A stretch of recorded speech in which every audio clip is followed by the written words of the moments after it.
السلام عليكم ورحمة الله وبركاته.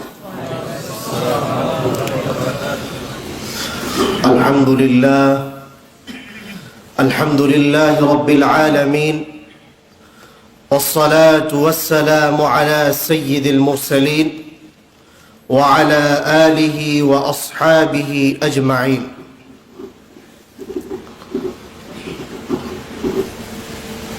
قال الله تبارك وتعالى في كلامه المجيد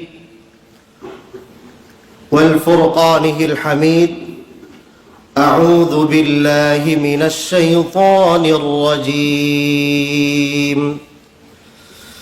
بسم الله الرحمن الرحيم. اقترب للناس حسابهم وهم في غفلة معرضون. وقال الله تبارك وتعالى: ظهر الفساد في البر والبحر بما كسبت أيدي الناس ليذيقهم بعض الذي عملوا لعلهم يرجعون. صدق الله مولانا العظيم. وقال رسول الله صلى الله عليه وسلم: يأتي على الناس زمان الصابر فيهم على دينه كالقابض على الجمر، أو كما قال عليه الصلاة والسلام. সম্মানিত উপস্থিতি, আজকের এই বাৎসরিক ইসলামী সম্মেলন আল ইয়ামামা কোম্পানির আয়োজিত। আজকে এখানে উপস্থিত আছেন আমার পিতার সমতুল্য শায়েখগণ। আমাদের মাত্র জীবন শুরু। এখানে যারা বসে আছে ওনাদের হচ্ছে আমাদের পিতা থেকেও বড়, আলেমে দ্বীনে সব কিছুতে ওনারা হচ্ছে বড়। ছেলের মতো আমাদেরকেও সুযোগ করে দিয়েছেন। উপস্থিত আছেন মুসল্লিয়ানে কেরাম, মুরব্বিয়ানে ইজম, বেরাদারানি ইসলাম, সকলকে আবার আসসালামু আলাইকুম ওয়া রাহমাতুল্লাহি ওয়া বারাকাতুহু। আলোচনার শুরুতে সর্বপ্রথম সে মহান মুনিবের দরবারে শুকরিয়া জ্ঞাপন করি, যে মহান মুনিব অত্যন্ত দয়া করে, মায়া করে, আদর করে, যত্ন করে। এত বড় কোম্পানি, হাজার হাজার মানুষ এখানে কাজ করে কি করে না? করে। সেখান থেকে বাছাই করে কিছু সংখ্যক মানুষকে, আমাদের মতো কিছু সংখ্যক মানুষকে দ্বীনের সাথে কাউকে বলার, কাউকে শোনার যে মহান রব্বে কারিম সুযোগ করে দিয়েছেন, সেই মহান মুনিবের দরবারে আমরা সকলেই জোরে একবার শুকরিয়া আদায় করি। সকলে বলি আলহামদুলিল্লাহ। আমরা ভাগ্যবান, কারণ দ্বীনের সাথে সকলে আল্লাহ বাছাই করে করে দ্বীনী মানুষদেরকে কবুল করেন। না হলে আমরা অন্য কাজও তো করতে পারতাম, বা খারাপ জায়গাও তো যাইতে পারতাম, সাগর পারেও তো যাওয়া হতো, কিন্তু আল্লাহ আমাদেরকে বাছাই করে এখানে নিয়ে আসছেন। আমরা খুশি না বেজার? আবারও জোরে বলি আলহামদুলিল্লাহ। বিশ্বনবী জনাবে মুহাম্মদুর রাসূলুল্লাহ সাল্লাল্লাহু আলাইহি ওয়াসাল্লামের উপর সালাতু সালাম এবং আত্মার মাগফিরাত কামনা করছি, যারা ইসলামের জন্য, কোরআনের জন্য, আমাদের দ্বীনের জন্য জীবনকে বিলিয়ে দিয়েছেন। বিশেষ করে আমাদের দেশেও এখন ইসলামের জন্য অনেকেই জীবন বিলিয়ে দিয়েছেন। সকলের জন্য আমরা দোয়া করি, যারা শহীদ হয়েছেন, যারা দ্বীনি কাজ করতে গিয়ে জুলুমের শিকার হয়ে দুনিয়া থেকে বিদায় নিয়েছেন, আল্লাহ যেন তাদেরকে শহীদ হিসাবে এবং তাদের কবরগুলোকে জান্নাতের বাগান বানায় দেয়। সকলে জোরে বলেন না আমিন। সময় খুবই অল্প। আমরা আমার শুরুতে একটা আয়াত তেলাওয়াত করেছি সূরাতুল আম্বিয়া 17 নম্বর পারা 1 নম্বর পৃষ্ঠা। আল্লাহ রাব্বুল আলামিন কোরআন আল কারীমের মধ্যে বলেন, ইকতারাবা লিন-নাসি হিসাবুহুম ওয়া হুম ফি গাফলাতিন মুরিদুন। মানুষের হিসাবের সময় খুব নিকটবর্তী হয়ে গেছে। ওয়া হুম ফি গাফলাতিন মুরিদুন, অথচ তারা উদাসীন অবস্থায় মুখ ফিরিয়ে আছে। কিয়ামতের দিন সামনে আসতেছে কিনা? আসতেছে। আমাদের হিসাবের সময় আসতেছে কিনা? যত সামনে আসতেছে আমরা তত গাফেল হয়ে যাচ্ছি, তত বেশি ইসলাম থেকে দূরে সরে যাচ্ছি।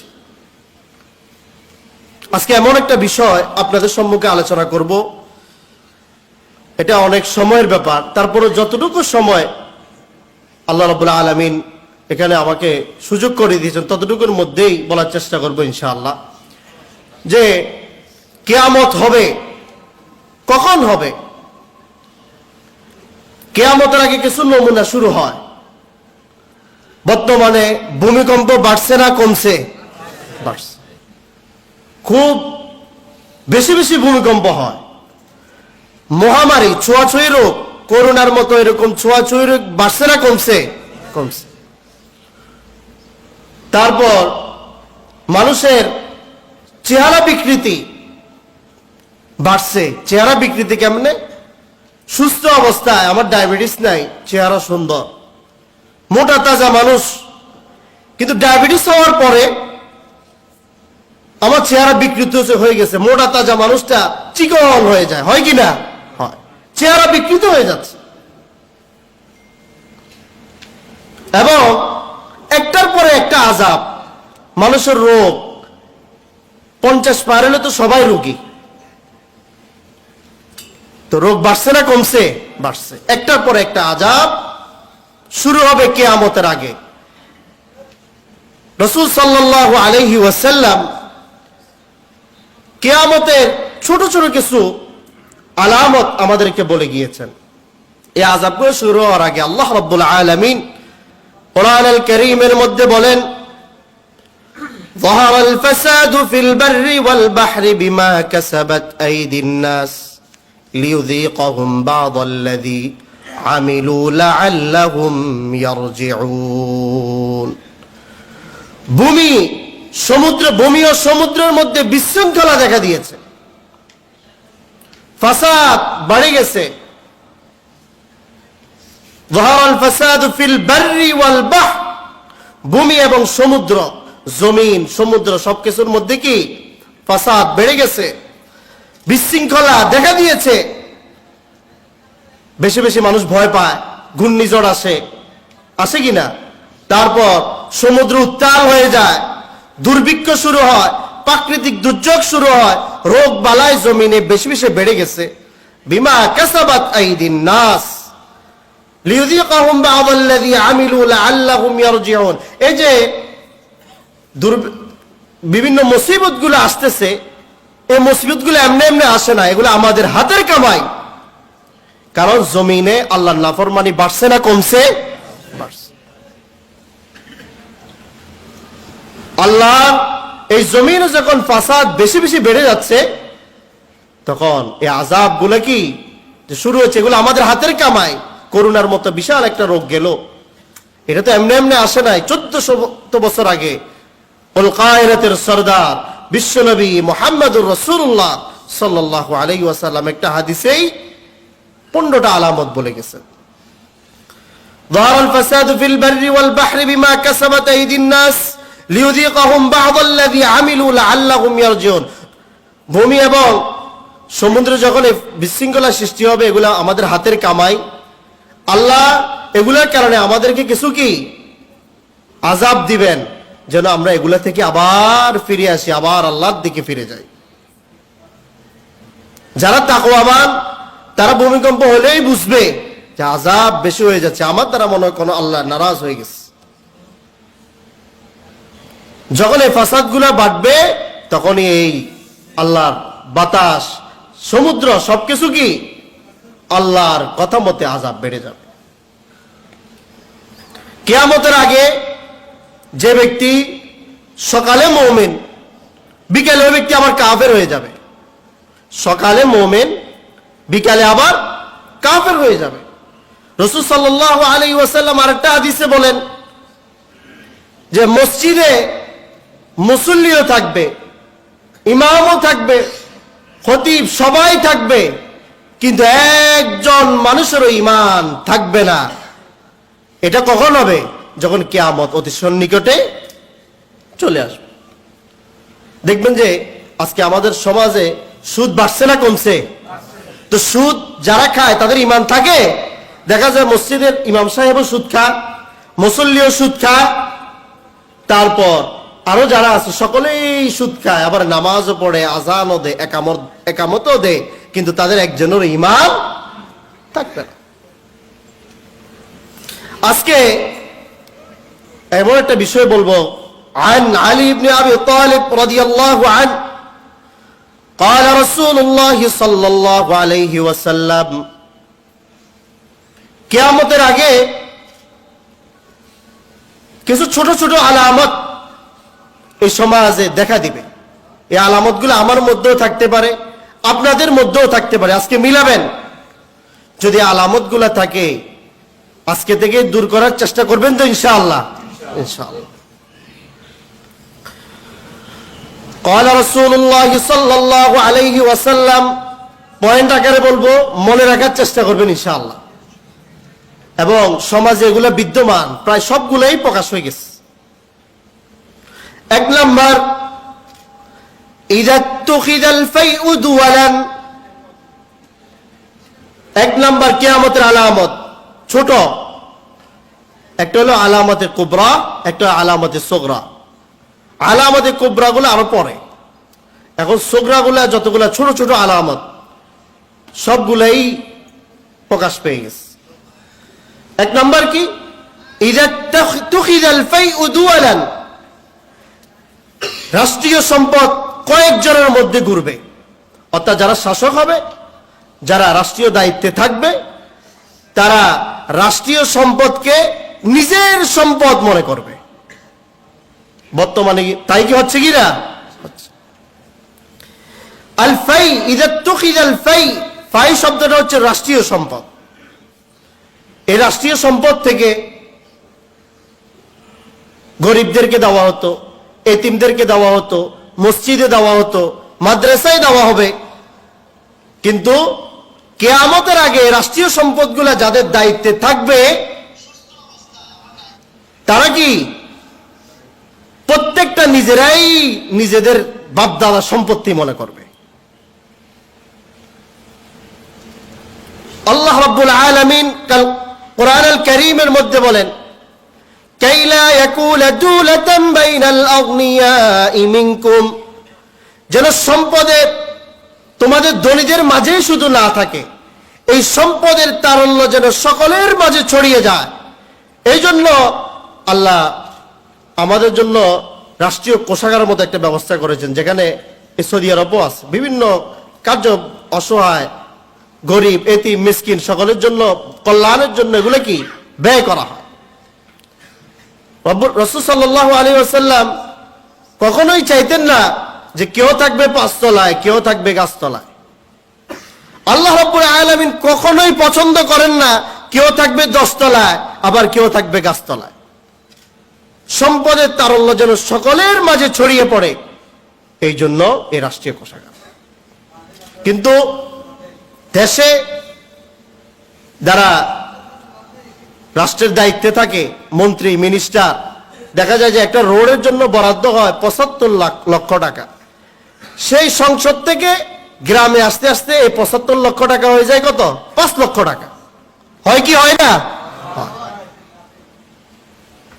তাহলে এই সম্পদগুলা তারা নিজেদের সম্পদ মনে করবে।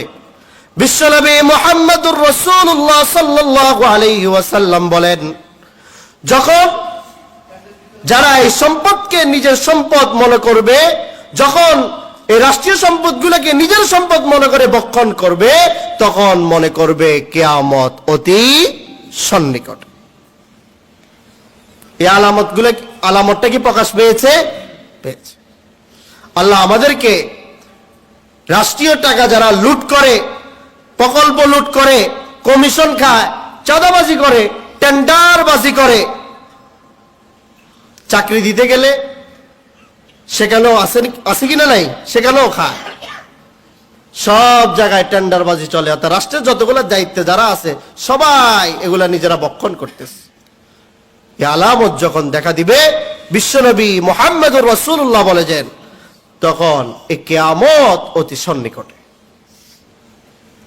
এই আলামত যদি থাকে, আল্লাহ আমাদেরকে এটা থেকে দূরে থাকার তৌফিক দিক। সকলে বলেন না আমিন। দ্বিতীয় নম্বর আলামত, ওয়াল আমানাতু মাগনামান, আমানতকে লুটের মাল মনে করা হবে। একজনকে একটা দায়িত্ব দিচ্ছেন, চেয়ারম্যান সাহেব, তাকে বিশ্বাস করি সবাই চেয়ারম্যান বানাইলেন, তাকে বিশ্বাস করে চেয়ারম্যান বানাইলেন, মেম্বার বানাইলেন, এমপি বানাইলেন, আমানত।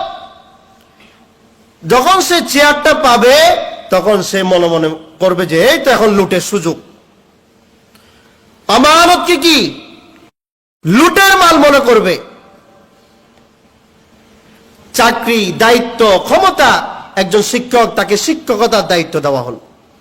সে যদি তার ছাত্রদেরকে ভালোভাবে অধ্যয়ন না করান, তাহলে তিনিও আমানতের খেয়ানত করছেন। আপনাকে একটা কোম্পানির দায়িত্ব দেওয়া হলো বিশ্বাস করে, আপনি সুযোগের সদ্ব্যবহার করলেন, আমানতের খেয়ানত। আপনার ডিউটি 8 ঘন্টা, সেখানে কিদা কিদা করলেন, অর্ধেক করলেন, অর্ধেক ফাঁকিবাজি করলেন, এটাও আমানতের খেয়ানত। বর্তমান আমানতের খেয়ানত বাড়ছে না কমছে? এই চোখ আল্লাহ রাব্বুল আলামিন আমাদেরকে আমানত দিয়েছেন। এই মুখ আল্লাহ রাব্বুল আলামিন আমাদেরকে আমানত দিয়েছেন। এই কান আল্লাহ রাব্বুল আলামিন আমাদেরকে আমানত দিয়েছেন। হাত, পুরো শরীরটাই যিনি আমাদের জন্য আমানত দিয়েছেন তিনি কে? আল্লাহ। আজকে এই চোখের আমানতকে আমরা রক্ষা করি, এই চোখ দিয়ে আমরা খারাপ দেখি, এই চোখ দিয়ে আমরা কি করি? খারাপ কিছু দেখি। এই কান দিয়ে আমরা সগল করি, শুনি, গান শুনি, তাহলে কানের আমানত রক্ষা। দুনিয়াবি আমানত তো রক্ষা করি না। আল্লাহ যে চমৎকার একটা শরীর আমার প্রতি আমাকে আমানত দিয়েছেন, যে হাত, এই জবান দিয়ে কতটুকু কথা বলতে হবে। আজকে তো গালি ছাড়া কথাই বলে না, তাহলে কি জবানের আমানত রক্ষা হলো? হলো। হাত, কান, গলা, জিহ্বা, প্রত্যেকটার আমানত কাল কিয়ামতের আগে, কিয়ামত যখন সন্নিকট হয়ে যাবে, সবাই সবার দায়িত্ব, যত ধরনের আমানত আছে সবগুলা আমানত তারা খেয়ানত করবে। আজকে কি আমানত বেশি বেশি রক্ষা করে না খেয়ানত করে? জোরে বলেন। খেয়ানত করে।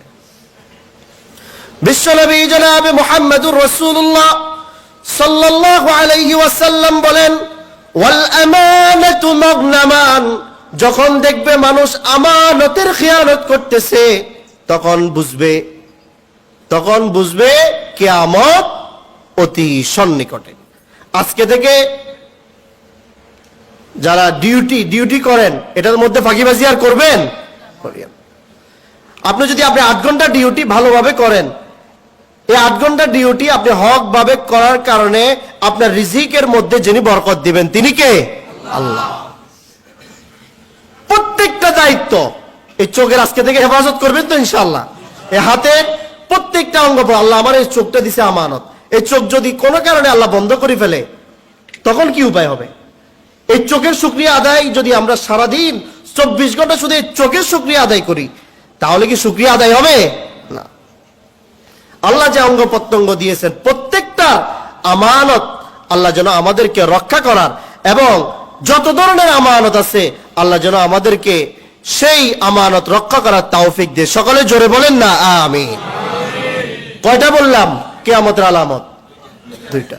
1 নম্বর, ইদাতুখিদাল ফাইউদু আলা, রাষ্ট্রীয় সম্পদকে কি নিজের সম্পদ মনে করবে। মনে রাখবেন, ওয়াল আমানাতু মাগনামান, আমানতকে, ওয়াল আমানাতু মাগনামান, আমানতের খেয়ানত করবে। এবার আসেন 3 নম্বর, ওয়াজ-যাকাতু মাগনামান, যাকাতকে জরিমানা মনে করবে। যাকাতকে কি জরিমানা মনে করবে। আমরা দেশের কথাই বলি যে আমাদের দেশে যাকাত যদি সুষমভাবে বন্টন হতো তাহলে এই যে ধনীরা আরো ধনী হতো না, গরিবরা আরো গরিব হতো না, এত হাহাকার থাকতো না। এই যাকাত যারা প্রতিষ্ঠা করবে তারা তো রাষ্ট্রীয় দায়িত্বে যারা থাকেন তারা যদি সকলের যাকাতটাকে সুন্দরভাবে গ্রহণ করে সুষম বন্টন করতেন তাহলে এত বিশৃঙ্খলা, এত অভাব অনটন, এত হানাহানি আমাদের দেশে হতো না।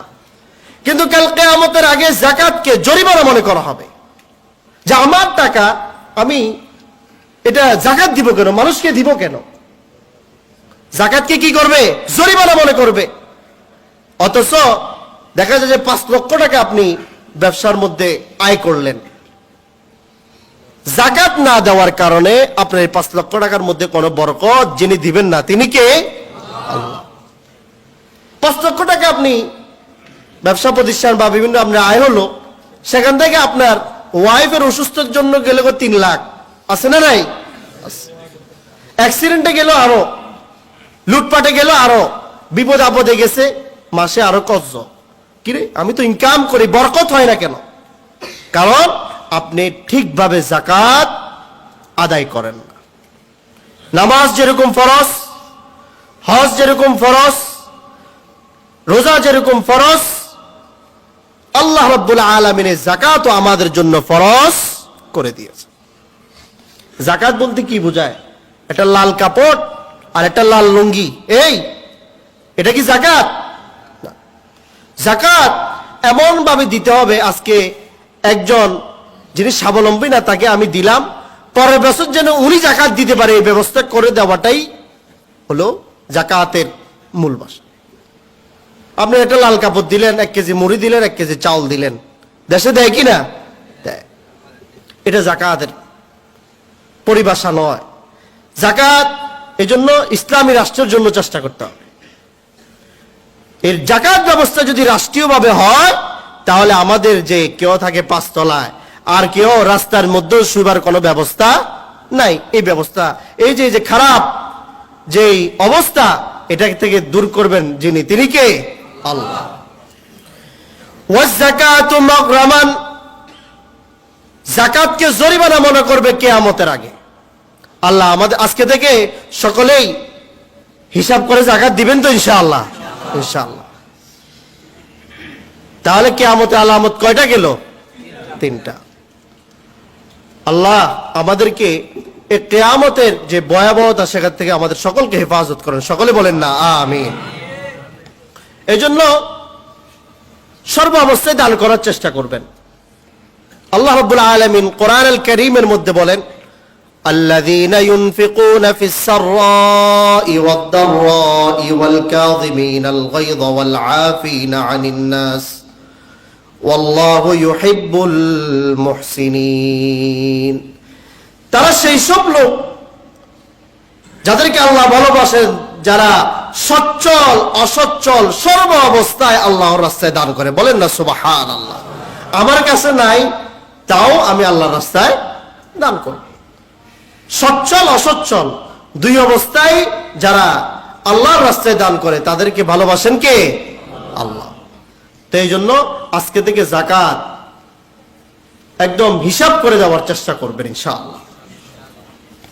4 নাম্বার কিয়ামতের আলামত, বিশ্বনবী জনাব মুহাম্মদুর রাসূলুল্লাহ সাল্লাল্লাহু আলাইহি ওয়াসাল্লাম বলেন কিয়ামতের আগে 4 নাম্বার, কয় নাম্বার? ওয়াতুল্লিমা লিগাইরিদ্দিন, মানুষ দিন শিখবে, ইসলাম শিখবে, কোরআন শিখবে, আল্লাহর সন্তুষ্টির জন্য নয়। কিসের জন্য? দুনিয়ার জন্য। হাফেজ হবে, মানুষ আমাকে হাফেজ বলবে, এই জন্য আমি হাফেজ। কিয়ামতের আগে এগুলো হবে। আমাকে ভাইরাল করতে হবে। আমার যে দিন শিক্ষা, এটা আমার কি উদ্দেশ্য? কি হবে কিয়ামতের আগে? আল্লাহকে সন্তুষ্ট করার জন্য না, টাকা ইনকাম। একটা মাহফিলে যায়, চুক্তি করে 1,00,000 টাকা, 60,000 70,000 নেয় কি নেয় না? নেয়। তার উদ্দেশ্যই দিনের জন্য না, দুনিয়ার জন্য। একজন ডাক্তার হবে মানুষের সেবা করার জন্য না, দুনিয়া কামানোর জন্য। যে ভিজিট কিভাবে 1200-1300 টাকা হয় কি হয় না? হয়। ওয়াতুল্লিমা লিগাইরিদ্দিন, মানুষ দিন শিখবে, কোরআন শিখবে, ইসলাম শিখবে অন্য উদ্দেশ্যে, দুনিয়ার উদ্দেশ্যে, আল্লাহকে সন্তুষ্টি করার জন্য নয়। আল্লাহ আমাদেরকেও ধরবেন যে হাফেজ আলেম, তুমি হাফেজ হয়েছিলা, কি করছিলা? যে আল্লাহ আমি তো হাফেজ হয়েছি আপনার সন্তুষ্টির জন্য, আলেম হয়েছি আপনার সন্তুষ্টির জন্য, মানুষকে ইসলামের দিন দেখাবো, মানুষকে কোরআনের কথা বলবো, এই জন্য আমি আলেম হয়েছি। কিন্তু আল্লাহ বলবেন যে না, মিথ্যা কথা। তুমি দিন শিখছ, হাফেজ হইছ, আলেম হইছ দুনিয়া লাভের জন্য, আমি দুনিয়া তোমাকে দিয়ে দিছি। ভাইরাল হতে চাও, লক্ষ লক্ষ মানুষ তোমাকে চিনবে, এই উদ্দেশ্য তোমার, আমি এটা তোমাকে দুনিয়াতেই দিয়ে দিছি। আমরা মনে করি না অত বড় আলেম মনে হয় জান্নাতে চলে যাবে। কে জান্নাতে যাবে, জাহান্নামে যাবে যিনি, কে জানেন? আল্লাহ জানেন। কে? আল্লাহ। যে মানুষের সামনে আমি কথা বলতেছি, মানুষ আমাকে বড় বলবে, আমার উদ্দেশ্য যদি তাই হয়, আমি হাফেজ তেলাওয়াত করতেছি, আমার কণ্ঠ কি সুন্দর, মানুষ আমাকে বাবা দিবে, আমার উদ্দেশ্য যদি তাই হয়, তাহলে কাল কিয়ামতের ময়দানে আল্লাহ বলবে যে আমি তোমাকে দুনিয়াতে মানুষের বাবা দিয়ে দিস, মানুষ তোমাকে বাবা বলছে, তোমার হাজার হাজার সমর্থক সবাই তোমাকে বাবা দিছে, তুমি দুনিয়া পেয়ে গেছো, আজকে আখিরাতের ময়দানে কিছুই তোমার জন্য আর নাই। তুম্মা ফি সিলসিলাতিন দারউহা 70 যিরাআন ফাসলুকু, আল্লাহ তখন ফেরেশতাদেরকে বলবে, এ হাফেজ, এ আলেম, এ হাসি গাজী, এই যারা বলবে যে তারা দুনিয়ার উদ্দেশ্যে ইলম শিখছে, তাদেরকে 40 হাত শিকল দিয়ে টেনে হিঁচড়ে জাহান্নামে ফেলে দাও। বলেন না নাউযুবিল্লাহ। ভালো কাজ, ইসলাম, কোরআন একজনকে খুশি করার জন্য শিখবো, তিনি কে? আল্লাহ। আল্লাহ আমাদের নিয়তকে আপনি ঠিক করে দেন, সকলে বলেন না আমিন। ওয়া তুআল্লিমা লিগাইরিদ্দিন, দিন শিখবে আল্লাহকে সন্তুষ্টি করার জন্য না, মানুষের বাবা পাওয়ার জন্য। আজকে আমরা তো দেশে দেখি কত হাফেজ, কত আলেম, কিন্তু যে রুহানিয়ত এটা কয়জনের মধ্যে আছে? নাই।